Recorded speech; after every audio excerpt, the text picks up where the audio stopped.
नमस्कार दोस्तों, मैं अंकुर उपाध्याय स्वागत करता हूं आप सभी का आपके अपने YouTube channel share market analysis में। 5 आईपीओ बाजार में ऑलमोस्ट सिमिलर टाइम फ्रेम में खुले थे और पांचों ऑलमोस्ट सिमिलर टाइम फ्रेम में ही लिस्ट हो गए, एक दो दिन आगे पीछे कर।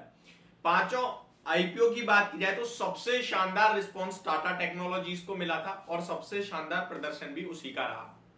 लेकिन अगर आप टाटा टेक के आईपीओ की बात करें तो लिस्टिंग 1200 पे दिखी जरूर, लेकिन हुई वो 1400 पे, क्योंकि वो 1200 का प्राइस किसी के सामने आया नहीं स्क्रीन पे। वो 1200 बस जस्ट फ्रिक्शन ऑफ सेकंड के लिए आया और अचानक 1400 रुपए हो गया और फिर वहां से धीरे धीरे गिर रहा था।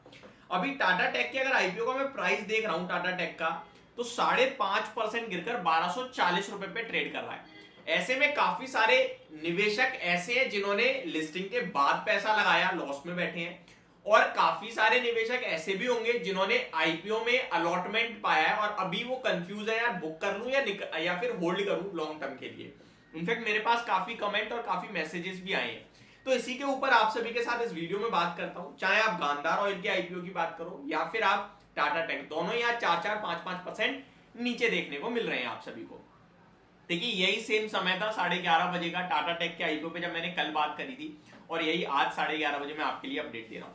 कल भी मैंने यही कहा था कि 1350 रुपए पे मैं इसको खरीदने के लिए तैयार नहीं हूं। वहीं मैंने आईपीओ में पैसा लगाया और मेरे को अलॉटमेंट मिल गया, तो मैं अपना कैपिटल तो निकाल लूंगा। 15,000 का 40,000 हो रहा है 1350 के हिसाब से, तो मैं अपना कैपिटल 15,000 चाहूं तो 5,000 प्रॉफिट 20,000 निकाल लूं, 20,000 होल्ड कर लूंगा और उस पर स्टॉप लॉस रख लूंगा जो भी मेरे को सेटिस्फाई करे, चाहे वो 1200 का हो चाहे वो 1250 का हो। अगर उसके नीचे आएगा मैं बुक कर लूंगा। बात रही कि भाई मैं तो लॉन्ग टर्म के लिए होल्ड कर सकता हूं, तो देखो जब शेयर का प्राइस ऊपर जाता है ना तो हर बंदा लॉन्ग टर्म के लिए तैयार हो जाता है, लेकिन जब शेयर का प्राइस नीचे आता है, टाइम लगाता है, तो शेयर को बेचने का मन करता है। ये याद रखना, हमेशा गिरते समय आपके थॉट दिमाग में ये थॉट आते हैं कि मैं इसे लॉन्ग टर्म के लिए होल्ड कर सकता हूं।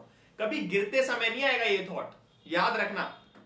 देखिए टाटा टेक के आईपीओ में मैंने आपसे कहा था दबा के पैसा लगाने के लिए, दबा के द मीन सबको लगाना है एक एक लॉट में, एक लॉट से ज्यादा किसी को नहीं बोला था मैंने, क्योंकि मेरे को पता है मिलेगा तो एक ही मिलेगा, अदरवाइज नहीं मिलेगा। अब यहाँ पे आईपीओ में पैसा लगाने की राय थी, 500 रुपए का भाव था, 32 का पीई था। कल ये स्टॉक 1350 पे 80 के पीई पे आके खड़ा हो गया। अब मैं कैसे इस स्टॉक को आपसे कहूं खरीदने के लिए, 1350 रुपए पे 80 का पी है। अब मेरे को देखो यहाँ पे टाटा एलएक्सआई खुद टाटा ग्रुप से 60-65 के पी पे मिल रहा है, मेरे को केपीआईटी टेक भी 80 पे मिल रहा है, वो भी मेरे को महंगा लगता है। जेफरीज आप देख रहे हो ना, अभी कंटिन्यू कभी 900 के टारगेट दे देता है तो कभी 500-550 के टारगेट दे देता है, क्योंकि वैल्यूएशन मैटर करते हैं, हर चीज एक भाव से पसंद आती है। तो टाटा टेक में भी इस भाव पे लॉन्ग टर्म के लिए या शॉर्ट टर्म के लिए पसंद नहीं आता है मेरे को। मोमेंटम के हिसाब से ऊपर चला जाए तो बात अलग है, वही मैंने कल बोला था, वही मैं अभी बोल रहा हूँ। एज अ इन्वेस्टर आपको फ्रेश एंट्री शॉर्ट टर्म या लॉन्ग टर्म के लिए नहीं लेनी चाहिए। शेयर का प्राइस बढ़ जाए, आप मेरे कमेंट बॉक्स में आके मेरे को गालियां दो या ट्रोल करो, वो बात अलग है, क्योंकि शेयर के प्राइस पे आपका या मेरा किसी का भी जोर नहीं है, पकड़ नहीं है, वो अपने हिसाब से जाएगा। लेकिन वैल्यूएशन वाइज ये चीज महंगी हो चुकी है। रीजनेबल अराउंड 900 रुपए तक ठीक है यार, कि 32 का 64 के पी पे भी चलो डबल हो गया, मैं ठीक है तैयार हूं, लेकिन 80 के पी पे तो मतलब ही नहीं बनता। ठीक है जी। वहीं टाटा ग्रुप की बात की है तो आपके लिए कितनी लंबी लिस्ट है यार टाटा ग्रुप में। टीसीएस देख लो, 29-28 के पी पे मिल रहा है आपको, 35 के पी तक तो वो भी चला जाता है। आईपीओ में कंपनी खुद खरीद रही है, तो टाटा ग्रुप में ही पैसा लगाना है तो कंपनियां बहुत हैं।